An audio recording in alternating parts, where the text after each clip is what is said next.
n'êtes pas celui qui vient d'habiter. C'est Sergent Brandt. Le sergent Brandt se détend après un verre lorsqu'il entend un bruit provenant d'un groupe de garçons. Il regarde par la fenêtre et les voit entourer une voiture. Il sort pour interrompre leur tentative de cambriolage. Je peux vous aider? Mais les garçons, pensant qu'il s'agit d'un simple passant, Avant, file-nous ton portefeuille, connard. Ça, petit gars, c'est une crosse. Défonce-lui la queue. Peut aussi s'en servir pour tuer. Il m'a tué la jambe, ce con.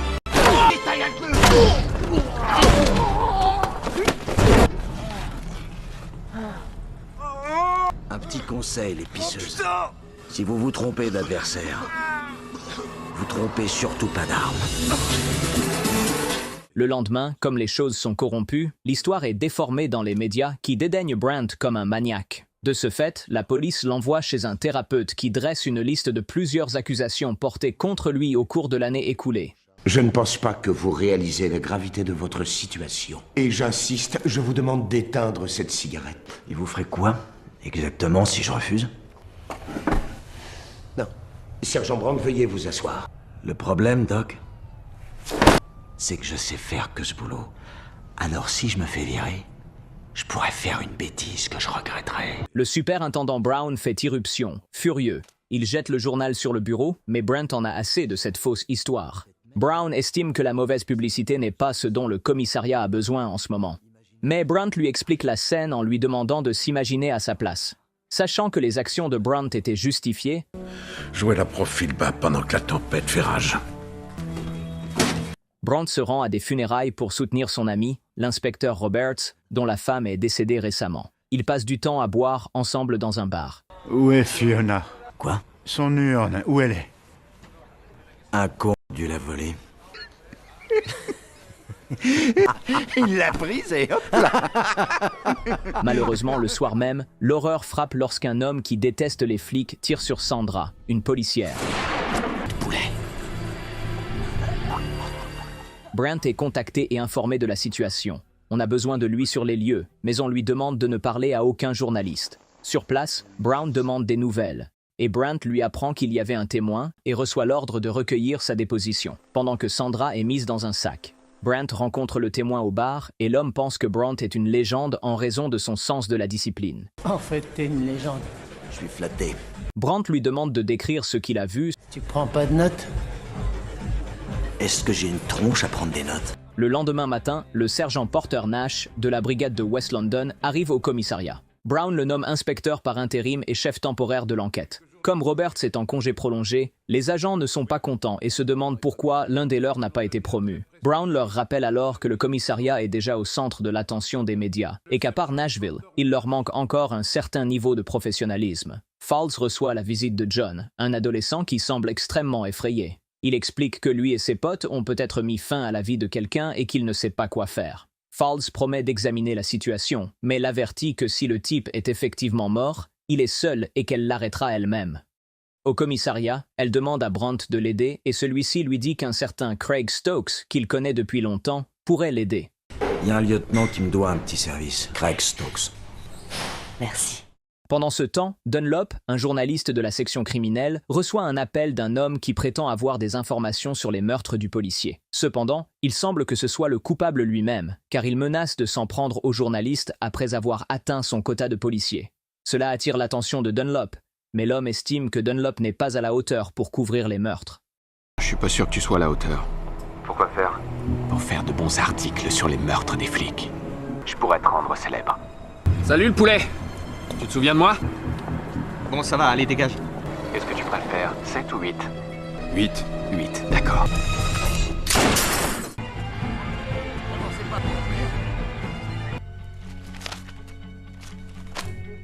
Plus tard, Nash apporte à Brandt une tasse de thé et un biscuit, voulant savoir s'il y a de l'animosité entre eux. Brandt n'a aucun problème avec lui, car il se moque de la promotion de toute façon. Cela signifie moins de paperasse pour lui. Tout le monde dans le commissariat se met à travailler d'arrache-pied pour trouver le tueur en série, remontant la piste de la balle jusqu'à une arme vendue dans une salle de sport.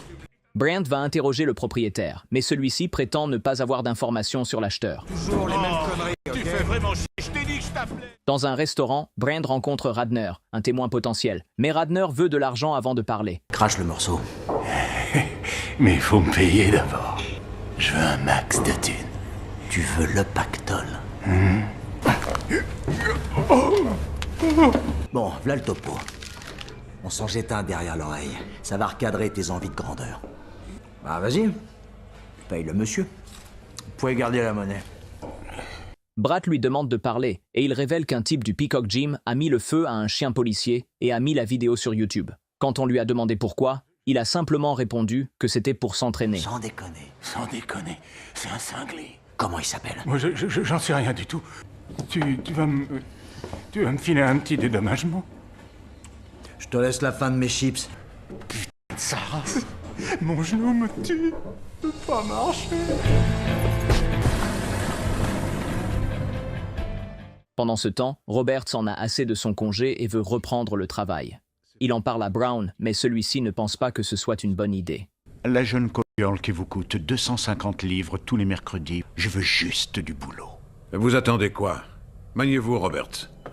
Nash et Brent arrivent à l'adresse et commencent à frapper à la porte, interrompant le tueur qui est occupé avec son little finger. Lorsqu'il ouvre enfin la porte, Nash et Brent font irruption à l'intérieur et commencent à fouiller. Il s'appelle Barry Weiss, et Brent a l'impression de le connaître. Brent évoque sa vidéo YouTube, mais Barry prétend qu'il l'a simplement postée et qu'il n'était pas réellement impliqué, jurant qu'il aime les animaux. Nash se demande s'il ressent la même chose pour les flics, et il jure de manière moqueuse. Brent finit par se souvenir d'où il le connaît, et réalise qu'il l'avait battu au point de l'hospitaliser l'année dernière pour quelque chose qu'il avait fait. Après le départ de Brent et Nash, Vous allez voir. Ouais.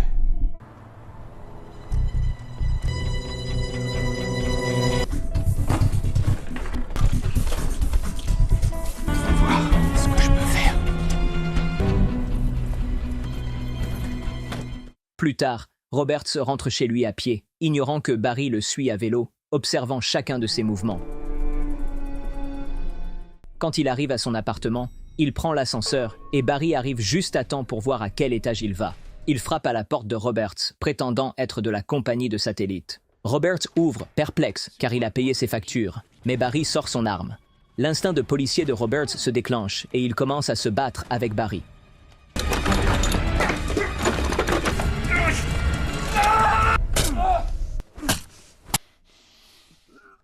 Après cela, il s'assoit pour regarder une émission tout en mangeant du pop-corn, comme si c'était un jour comme les autres.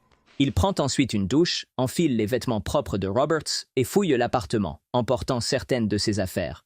Une fois terminé, il met le feu à l'appartement et s'en va nonchalamment. Les secours arrivent pour éteindre l'incendie et Dunlop reçoit un appel de Barry qui lui indique où il trouvera le policier numéro 3. Dunlop parvient à enregistrer l'appel, mais Barry rappelle pour révéler qu'il a désormais un nom. C'est Blitz. Comme dans Blitzkrieg. Oui. Barry retourne au parking, ouvre le coffre d'une autre voiture et cache secrètement le sac qu'il a pris chez Roberts. Plus tard, Nash voit la dernière édition des journaux, où le tueur est désormais appelé Blitz, et Roberts est présenté comme la dernière victime. Brent arrive ensuite, et Nash, tendu, lui demande où il était. Il lui annonce la nouvelle, le laissant incrédule. Nash pense que le tueur vise la station de police. Il explique comment Roberts a été éliminé, et comment le tueur a contacté Dunlop pour publier l'article. Nash a déjà envoyé une équipe à la maison d'édition pour mettre son téléphone sur écoute et tracer ses appels. Il s'avère que Brent connaît Dunlop. Pendant ce temps, Radner trouve la voiture que Barry a cachée dans le parking, ouvre le coffre et trouve un pistolet dans le sac. En s'assurant que personne ne le regarde, il la prend et referme le coffre. Le lendemain matin, Dunlop reçoit un appel de Radner qui lui révèle qu'il connaît le nom du tueur de policier, mais qu'il veut 50 000 livres en espèces avant de lui dire quoi que ce soit. Il y a également des objets qui pourraient intéresser Dunlop, mais le paiement passe avant tout. Plus tard, Brent et Nash se rendent à la morgue, où le médecin légiste leur remet ce qu'ils ont récupéré parmi les effets personnels de Roberts. En raison de l'incendie, il n'y a pas d'ADN utilisable, mais Brent remarque un vêtement portant le logo du Peacock Gym. Il appelle immédiatement pour vérifier si Roberts a déjà été membre de cette salle de sport. Pendant ce temps, Falls sort de son appartement et trouve John dehors. Elle n'est pas contente, car elle lui avait dit de rester à la maison. Elle rencontre ensuite Stokes, qui lui apprend qu'il s'agit d'une affaire d'agression. Apparemment, l'homme est toujours en vie. Ils commencent à parler de John, connu sous le nom de Metal, dans la rue. Stokes pense que c'est un voyou, mais Falls croit qu'il n'est qu'un garçon effrayé. Elle lui demande s'il peut faire quelque chose pour l'affaire, et Stokes lui propose de se retrouver autour d'un verre plus tard dans la soirée. Au poste de police, un officier informe Brandt que Robert n'a jamais été membre de la salle de sport. Il lui demande de l'aider avec le système et il récupère des informations sur Barry dans la base de données. Il s'avère que Barry a commis de nombreuses infractions, mais rien de grave. Rien d'important.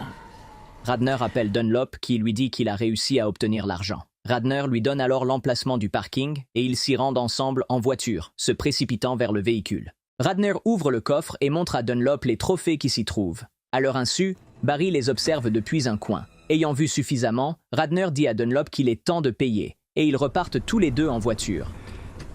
Barry se précipite alors vers la voiture, déplace les objets dans le coffre. Dans un bar, Dunlop remet l'argent à Radner. Celui-ci va le compter dans les toilettes. En voyant l'argent, il se sent comme un génie, mais ce sentiment se transforme en pure horreur lorsque Barry entre. Rongé par la culpabilité, Radner avoue qu'il n'a pas encore révélé son nom. Barry se demande comment il l'a démasqué et Radner révèle qu'il a obtenu son adresse à la salle de sport, ainsi que toutes les informations sur ce qu'il a fait depuis. Je te jure, je l'ai pas encore dit. Ensuite, il prend l'argent et s'en va. Peu après, l'incident est signalé et la police arrive. Brandt demande un verre au barman, mais celui-ci commet l'erreur de lui dire qu'ils sont fermés. Brandt le force à le servir, puis part sans payer puisqu'ils sont fermés. Dunlop raconte à Brandt et Nash comment il a trouvé Radner. Dunlop avoue qu'il a payé Radner en échange d'une exclusivité. Puis-je vous rappeler que des personnes se sont fait tuer, monsieur Dunlop? Ah oui. Oh, les putains de pourris. Dunlop se souvient de la voiture et leur raconte ce qu'il a vu dans le coffre. Il leur donne l'adresse du parking et ils partent. Comme prévu, Barry a déjà déplacé les objets. Donc lorsqu'ils ouvrent le coffre, il n'y a rien de compromettant. Ils essaient d'obtenir le disque de la caméra de surveillance, mais l'employé nonchalant leur dit que les disques sont pleins et que rien n'a été enregistré depuis 6 semaines. C'est honteux. Dans la soirée, Falls profite d'un moment seul chez elle, buvant, fumant et dansant. Elle se rend ensuite dans un restaurant pour retrouver Stokes sans se douter que Barry l'observe. Vous dites rien? J'adore vous écouter. Au poste, Brandt passe à nouveau en revue le casier de Barry et se rend compte que Sandra était l'officier qui l'avait arrêté pour l'une de ses infractions. Un officier le voit se débattre avec le système et vient l'aider. Elle apprend que Sandra était la première et est choquée. Stokes conduit Falls chez elle après leur rendez-vous. Je t'appelle. Ça va aller, je connais la musique. Oh non, regarde le suivant.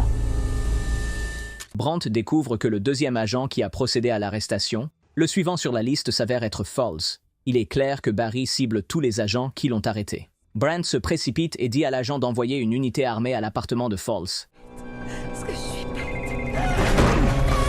John arrive en courant et tente d'éloigner Barry de Falls. Malheureusement, Barry lui fracasse la tête, mettant fin à sa vie avant de s'enfuir. Falls se précipite vers John en criant lorsqu'elle voit qu'il n'est plus là. La police arrive à ce moment-là et boucle les lieux. Nash dit à Brandt que Falls a été mise sous sédatif et qu'elle n'a pas pu voir le visage du tueur. Tout ce qu'elle sait, c'est qu'il est grand et blanc. Brandt est sûr qu'il s'agit de Barry. Stokes arrive et demande ce qui s'est passé et on lui dit que Falls est en vie, mais pas le garçon. Lorsqu'ils apprennent qu'il était en rendez-vous avec Falls, Nash le réprimande de ne pas l'avoir accompagné à la porte comme un gentleman. Pendant ce temps, Barry prend un taxi et arrive à un hôtel où il boit et se laisse aller. Falls se réveille et trouve Brandt à côté de son lit. Elle lui demande des nouvelles de John et il lui dit que le garçon est mort. Il lui demande quel genre de relation ils avaient pour qu'il risque sa vie pour elle. Elle lui dit qu'elle le connaissait depuis qu'il avait 12 ans et lui raconte comment il a toujours été là pour elle. Elle voulait seulement l'aider, mais maintenant, elle a l'impression d'être responsable de sa mort.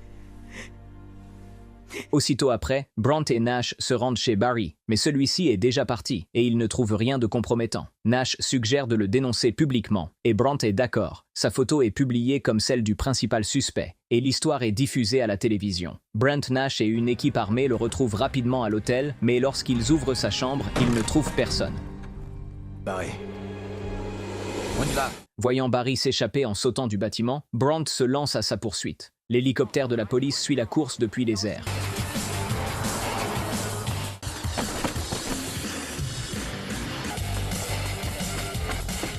Les autres agents arrivent avec Nash, et juste au moment où Brandt s'apprête à foutre une raclée à Barry. Laissez-le prendre. On l'a eu. C'est bon, tout va bien. Falls tombe sur la nouvelle de l'arrestation de Barry et les souvenirs de la mort de John lui reviennent en tête. Demandez des CD, c'est ça?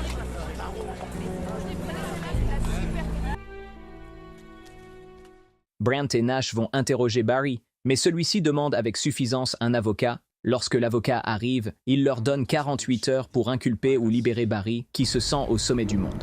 Et il voudrait un autre sandwich. Ils font leur rapport à Brown et lui expliquent comment Barry a réussi à effacer toutes les preuves. Rien ne le relie au meurtre et le témoin qui a vu le premier meurtre est déjà effrayé, affirmant qu'il ne peut pas l'identifier avec certitude. Il en va de même pour le barman. Ils ont besoin de preuves solides et rapides. Sinon, Barry sortira du commissariat avec une simple mise en garde. Pendant ce temps, Fowles est incapable de résister à la tentation de la drogue et passe rapidement un appel pour reprendre ses anciennes habitudes. Brandt va parler à Barry, lui disant qu'il ferait mieux d'avouer ce qu'il a fait. Barry joue l'innocent, mais Brandt lui rappelle l'incident au billard, lorsque les agents ont essayé de l'arrêter. Barry les a tabassés, ce qui a poussé Brandt à intervenir et à lui infliger une raclée qu'il n'a jamais oubliée. C'est Sergent Brandt, le con.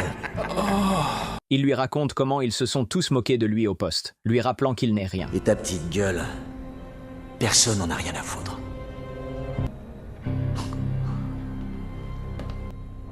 Il est ensuite emmené et enfermé dans une cellule. Stokes apprend que Fowles vole les dealers de drogue. Il appelle alors Brandt à l'aide et celui-ci arrive pour le rencontrer. Lorsque Brandt enfonce la porte, il trouve Fowles défoncé et la musique à fond. Dégage! On fait une fête? Il la traîne jusqu'à la baignoire et l'asperge d'eau froide. Ouais, vas-y! Au bout d'un moment, elle reprend ses esprits et il lui donne des médicaments. Elle admet qu'elle a tout gâché. Elle sait que Barry s'en tirera, se demandant à quoi servent les policiers s'ils ne peuvent pas protéger les leurs. Le lendemain matin, Barry est malheureusement libéré de prison faute de preuves, et il murmure à Brandt qu'il le reverra une autre fois. Il se dirige ensuite vers les paparazzis rassemblés, profitant de la célébrité et de l'attention. La police est impuissante, elle se contente donc de le regarder partir. Craignez rien, on va pas le lâcher d'une semelle. Plus tard dans la soirée, des policiers le suivent discrètement. Stokes reste derrière pour prendre soin de Fowles dans son appartement, où il lui dit que Brandt et les autres policiers sont partis pour les funérailles de Robert. Pendant ce temps, dans son appartement, Barry sort le sac contenant les effets personnels de Robert. Le service funéraire a lieu et le cercueil de Robert est mis en terre. Encore et encore. Devinez qui fait irruption pendant le service? Nul autre que Barry, vêtu de l'uniforme complet de Robert. Il rejoint les policiers, la tête baissée. À ce moment-là, Brandt reçoit un message sur son téléphone et quitte les funérailles. Barry, qui est venu pour se venger de Brandt, le suit immédiatement.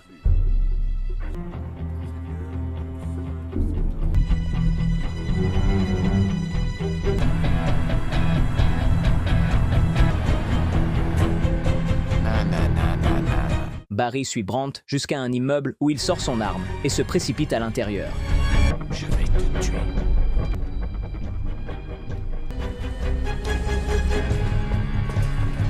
Brandt, retourne-toi! Il a filé tout droit dans un piège tendu par Brandt et Nash. Alors, Barry, qu'est-ce que tu vas faire? Quand les médias vont apprendre ça, ils vont adorer. Et je vais me faire des millions. Nash passe le pistolet à Brandt et le sourire disparaît instantanément du visage de Barry. Je suis Blitz. Tu peux pas me tuer.